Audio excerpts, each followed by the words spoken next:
Yes start. British काल से पूर्व की भारतीय संस्कृति पूर्णतः धार्मिक, आध्यात्मिक, परंपरावादी और भाग्यवादी थी।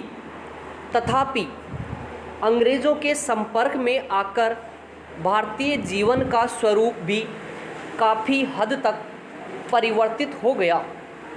धार्मिकता, आध्यात्मिकता एवं त्यागमयता को भौतिकता के प्रति अग्राह्य होने से आघात पहुंचा। यूरोपीय विचारधारा से प्रभावित होने के कारण परंपराओं के प्रति मोह कम होने लगा और नए वैज्ञानिक दृष्टिकोण के कारण भाग्यवाद के प्रति अनास्था उत्पन्न होने लगी। इसके अतिरिक्त भारतीय संस्कृति के आंतरिक गुणों, आदर्श, नैतिकता, बुद्धि आदि में भी परिवर्तन हुआ। इन तत्वों पर पाश्चात्य शिक्षा का सर्वाधिक प्रभाव पड़ा। अंग्रेजी शिक्षा के प्रचार प्रसार के माध्यम से मैकाले भारत में एक ऐसा वर्ग बनाना चाहता था जो जन्म एवं रंग से भारतीय हो पर अन्य सभी दृष्टियों से अंग्रेज बन जाए। प्रारंभ में भारतीय संस्कृति पश्चिमी संस्कृति की ओर झुकती प्रतीत हुई। भारत में अनेक लोग थे जिनके लिए पाश्चात्य संस्कृति आदर्श बन गई थी। वे उसकी नकल करने लगे थे। भारतीय समाज, धर्म व दर्शन में उनको कोई विश्वास नहीं था। ऐसा प्रतीत होने लगा था कि संपूर्ण भारत इस पश्चिमी संस्कृति का शिकार हो जाएगा। पश्चिमी संस्कृति का गहन अध्ययन करने वाले भारतीयों ने पश्चिम की ओर इस अंधे आकर्षण का विरोध किया। इन्होंने भारतीयों को अपनी संस्कृति और धर्म में विश्वास करने की प्रेरणा दी। इन शिक्षित सुधारवादी भारतीयों ने तर्क के आधार पर पश्चिमी संस्कृति का परीक्षण आरंभ किया।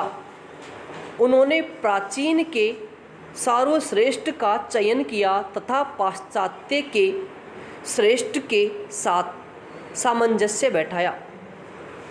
उन्होंने अस्पृश्यता, पर्दा प्रथा, बहु विवाह, बाल विवाह, देवदासी प्रथा एवं निरक्षरता आदि सामाजिक कुप्रथाओं को समाप्त करने का बीड़ा उठाया, जिससे मध्यम वर्ग में सामाजिक चेतना जागृत हुई। इसके अतिरिक्त पाश्चात्य संस्कृति के भारतीय समाज के साथ संपर्क से प्राचीन भारतीय नैतिक विचार परिवर्तित होने लगे। फलस्वरूप विवाह, खान पान, वेशभूषा, आचार विचार, शिष्टाचार आदि पर पाश्चात्य प्रभाव झलकने लगा। जाति प्रथा की जकड़न ढीली पड़ने लगी। इस प्रकार पाश्चात्य सभ्यता एवं संस्कृति ने जीवन एवं चरित्र को एक नया दृष्टिकोण प्रदान किया। पाश्चात्य सभ्यता और संस्कृति के प्रभाव ने भारतीय समाज में क्रांति पैदा कर दी। मध्यकालीन सांस्कृतिक समन्वय के काल में भी संत कबीर, चैतन्य आदि ने इस बात का प्रयत्न किया था कि जाति प्रथा की कठोरता और छुआछूत के भेदभाव को दूर करके समानता के आधार पर हिंदू समाज को पुनः संगठित किया जाए, पर उनके प्रयत्नों का विशेष आशाप्रद परिणाम नहीं प्राप्त हुआ। वहीं पाश्चात्य सभ्यता ने हमारी जाति प्रथा पर प्रहार किया। अंग्रेजों के शासन काल से पूर्व जाति प्रथा अपने समस्त प्रतिबंधों एवं नियमों के साथ हिंदू जीवन में पूर्णतया समाहित हो चुकी थी, परंतु अंग्रेजी शासनकाल में कुछ इस प्रकार के कारकों या शक्तियों का इस देश में विकास हुआ जिनके कारण जाति प्रथा के संरचनात्मक तथा संस्थात्मक दोनों ही पहलुओं में क्रांतिकारी परिवर्तन हुए। यातायात के साधनों के विकास के फलस्वरूप नगरों एवं गांवों के बीच दूरियां समाप्त हो गई। ग्रामीण एवं शहरी लोगों के बीच भी दूरियां समाप्त हो गई तथा ग्रामीण व शहरी लोगों के मध्य विचारों का आदान प्रदान हुआ, जिससे गांवों में जाति पाति के प्रति उतनी अधिक कट्टरता नहीं रही। अस्पृश्यता को समाप्त करने के विचार का जन्म पाश्चात्य संस्कृति के ही प्रभाव के कारण संपन्न हो सका। पाश्चात्य शिक्षा और मूल्यों में समानता के सिद्धांत को भारत के सामाजिक वातावरण में पैदा किया। नगरों की उन्नति सामाजिक परिस्थितियों ने अछूतों को भी उनके अधिकारों के संबंध में सचेत किया।